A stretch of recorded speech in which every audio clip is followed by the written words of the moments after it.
Hi, this is Naren और आज हम लोग ज्योग्राफी पढ़ने वाले हैं। बहुत मज़ा आने वाला है पढ़ने में। ज्योग्राफी का तीसरा वीडियो है मेरा। इससे पहले 2 वीडियो हो चुके हैं, उत्पत्ति के बारे में और फिर चोटियों के बारे में। उसके बाद हम बात करेंगे। देखिए, इससे पहले वाला जो वीडियो था उसमें जो हम वर्गीकरण कर रहे थे हिमालय का, इस तरह से कर रहे थे। लेकिन इस वाले वीडियो में हिमालय का हम वर्गीकरण ऐसे कर रहे हैं, क्षैतिज और ऊर्ध्वाधर। ठीक है, तो पहले वाले में हम लोगों ने इस तरह ऊर्ध्वाधर कर लिया, अब हम लोगों को क्षैतिज करना है। ठीक है, समझ रहे हैं? क्षैतिज ऊर्ध्वाधर मतलब खड़ा खड़ा किया था हमने, इस तरह इस तरह इस तरह ऐसे ऐसे कर दिया था। आज हम लोग करेंगे इसका विभाजन ऐसे ऐसे। ठीक है, आज हम इसकी चोटियों का विभाजन करने वाले हैं। ठीक है, आज हम लोग इस तरह विभाजन करने, इस चीज को क्लियर कर लिए, क्योंकि उसमें भी मैंने लिखा था बहु आकृति के आधार पर विभाजन, और इसमें हमने किया है हिमालय का वर्गीकरण इस तरह। ठीक है, अर्धचंद्राकार के आकार में ये पूरी फैली हुई है। ठीक है, चलिए बात कर लेते हैं। देखिए, इससे पहले मैं पढ़ाऊँ, बहुत कठिन होता है कि मैं डिसाइड कर पाऊँ क्या पढ़ाना है क्या नहीं पढ़ाना है, क्योंकि बहुत विस्तृत भी नहीं पढ़ा सकता हूँ और बहुत छोटा पढ़ाना नहीं चाहता हूँ। देखिए, मेरा मकसद यही है कि अगर आपको पढ़ा रहा हूँ तो थोड़ा सा ऐसा पढ़ाऊँ कि आपको आने वाले समय में काम आए। ठीक है, कम पढ़ें ज़्यादा पढ़ें, जो आपके भविष्य में काम आएगा। ठीक है, चलिए बात कर लेते हैं। वर्गीकरण किया गया है 1 पार्ट, 2 पार्ट, 3 पार्ट, 4 पार्ट। 4 पार्टों में वर्गीकरण किया गया। देखिए, वर्गीकरण का आधार बनी है नदियाँ।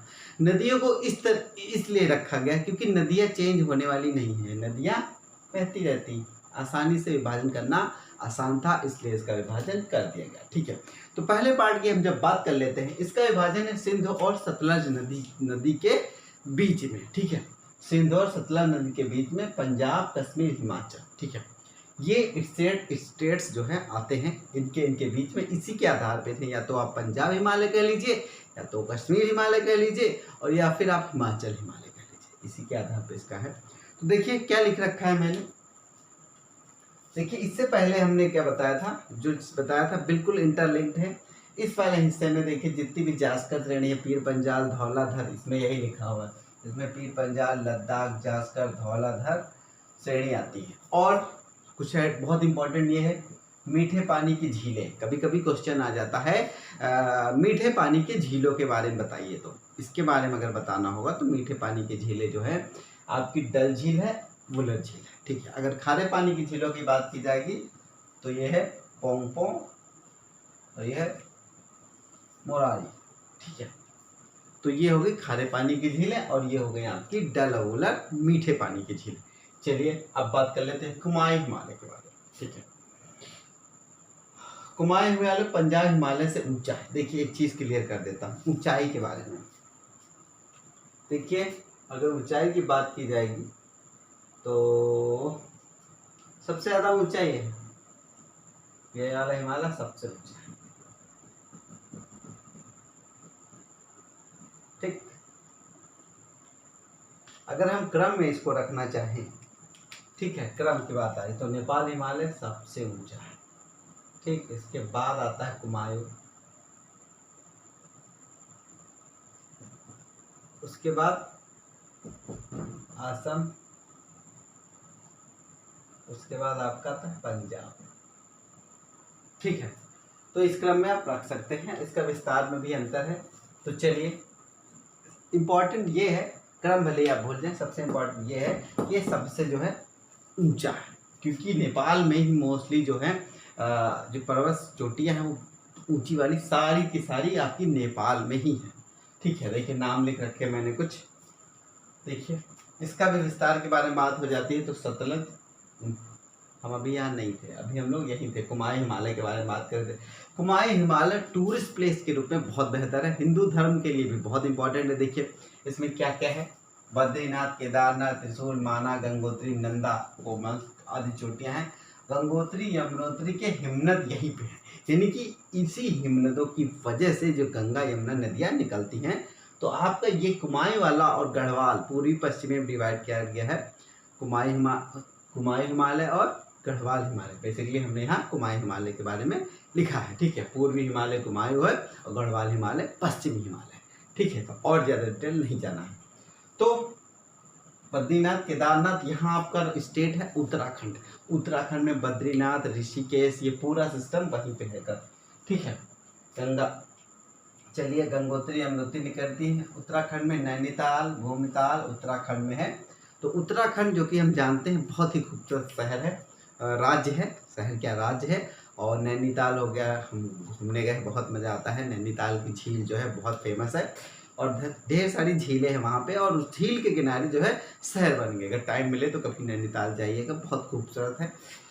तो ये थी ऋषिकेश जाइए फिर, या फिर हरिद्वार, ये सारा उत्तराखंड में धार्मिक रूप से बहुत इंपॉर्टेंस है। चलिए अब बात कर लेते हैं नेपाल हिमालय। नेपाल हिमालय की अगर हम बात कर लेते हैं तो नेपाल हिमालय की इंपॉर्टेंस इस चीज़ से क्योंकि इसमें सिर्फ ऊंची चोटियाँ हैं। ठीक है, आपकी जो नेपाल की राजधानी है वो चपटी घाटी में है, काठमांडू। ठीक है, इसी में है। तो हिमालय की जो मोस्टली चीज़ें जो है आपकी, हिमालय की जो चोटियाँ हैं, देखिए नाम लिख रखा कौन कौन सी। इससे पिछले वाले वीडियो में मैंने तो लाइन से बनाया था पूरी चोटियाँ जो मैं, देखिए कौन कौन सी चोटियाँ, धौला धाम, गोसाई थान, कंचनजंगा, मकालू, चोयू। ठीक है, माउंट एवरेस्ट है। तो ये सारी चोटियाँ बहुत ऊंची हैं, एवरेज ऊंचाई इसकी सबसे ज़्यादा है। ठीक है, इससे पिछला वीडियो और ये वीडियो साथ में देखेंगे तो चीज़ें बिल्कुल क्लियर हो जाएंगी। और मेरा यूपीएस लालपुर राजपुर यूट्यूब पे चैनल है, उसे प्लीज़ सब्सक्राइब करिए। और धन्यवाद कि आप लोग बहुत तेज़ी से साथ सब्सक्राइब कर रहे हैं। 270 लोगों ने सब्सक्राइब कर लिया और लोग देख रहे हैं, पसंद कर रहे हैं और कमेंट कर रहे हैं, इवन फ़ोन करके बधाई दे रहे हैं कि अच्छा पढ़ा रहे हैं, बहुत प्रोत्साहन मिल रहा है, धन्यवाद उसके लिए। चलिए अब बात कर लेते हैं लास्ट में असम हिमालय। असम हिमालय का जो विस्तार है वो तीस्ता से ब्रह्मपुत्र के बीच। इस पूरे फिगर में देखिए नदियाँ का इंपॉर्टेंस बहुत ज़्यादा है। सिंधु से सतलज, सतलज से काली, काली से तीस्ता, तीस्ता से ब्रह्मपुत्र। ठीक है, तो नेपाल हिमालय का विस्तार है काली नदी से तीस्ता नदी तक। ठीक है, और जब नदियों के बारे में बात करेंगे तो तीस्ता और काली नदी का भी हम काफ़ी डिटेल करने वाले हैं। तो इसका विस्तार यहाँ से यहाँ है। लास्ट में आपका नामचा भरवा जो पर्वत है वो आपका असम हिमालय में आता है। देखो असम हिमालय जो अगर हम बात कर लेते हैं भारत का जो ये पोर्शन है नेपाल के पास ये है, और ये भूटान आ गया, और ये आपका उत्तर से, तो ये हो गया भूटान। तो ये पूरा है। ठीक है, असम, भूटान और सिक्किम और ये अरुणाचल प्रदेश। तो तीन देखिए कहाँ कहाँ गया। इसका विस्तार तीस्ता से ब्रह्मपुत्र तो है ही है। लास्ट में नामचा वर्मा है जिसकी ऊंचाई है 77-56 मीटर। सिक्किम में है, भूटान में, असम में है और अरुणाचल प्रदेश में विस्तृत है। इसमें दिबांग देहांग जो कि ये असम में नदियाँ बहती हैं, बहुत इंपॉर्टेंस है। ठीक है, क्योंकि ये नदियाँ जो है मैदान बनाती हैं और खेती के लिए बहुत इंपॉर्टेंट है। ठीक है, तो ये रही आपकी नदियाँ। तो ये यहाँ से हो गया आपका विस्तार। तो इन सब पूरे फिगर्स में ये जो है इसका विस्तार बहुत ज़्यादा इंपॉर्टेंट है और छोटे से छोटे और बड़े से बड़े एग्जाम में ये पूछा जाता है। ठीक है, देखिए मैं बेसिक पढ़ा रहा हूँ बेसिक से, लेकिन मैं ऐसा नहीं है कि बड़े के काम का नहीं है। कोई भी देखेगा, अगर कोई कॉम्पिटिटिव एग्जाम दे रहा है, कुछ नहीं आता उसके लिए तो बहुत ही बेनिफिशियल है ये। तो ये बात हो गई नेपाल हिमालय, असम हिमालय, कुंभ हिमालय और पंजाब कश्मीर हिमाचल दोनों की बात हो रही है। साथ में नाम नहीं, या तो पंजाब हिमालय होगा या कश्मीर हिमालय होगा या फिर हिमाचल हिमालय। ठीक है, तो ये बात हो गई छोटी सी बात। इंपॉर्टेंस इस फिगर की भी है क्योंकि आप नदियाँ कितनी आती हैं, 1 2 3 4 5 नदियाँ हैं। ठीक है, तो आपको इन्हें याद करना है। और ये उत्तराखंड भारत के लिए बहुत इंपॉर्टेंस है। इसमें काराकोरम हो गया, पीर पंजाल और लास्कर, लद्दाख, ये श्रेणियाँ आ गई। और मीठे पानी की झीलों की बात हो गई। और ये हो गया आपका 4 पार्टों में बांटा गया था। इसके बाद हम बात करेंगे दर्रों के बारे में। जितने भी दर्रे हैं वो सारे उठाएंगे। अगर 10 में से आप 5 याद कर लेंगे तो बहुत बड़ी बात होगी। कोशिश करूंगा 10 के 10 याद करा दिए जाए और विधिवत बताया जाएगा। तो फिर मिलूंगा एक और वीडियो के साथ। उम्मीद है आपको पसंद आ रहा होगा, और नहीं पसंद आ रहा है तो डिसलाइक का भी बटन होता है, उसको जरूर दबा दीजिएगा। सब्सक्राइब करते रहिए, प्रोत्साहन मिलता रहेगा। फिर मिलूंगा और एक और वीडियो के साथ, इसी ऊर्जा के साथ, इसी एनर्जी के साथ आप पढ़ते रहिए। धन्यवाद।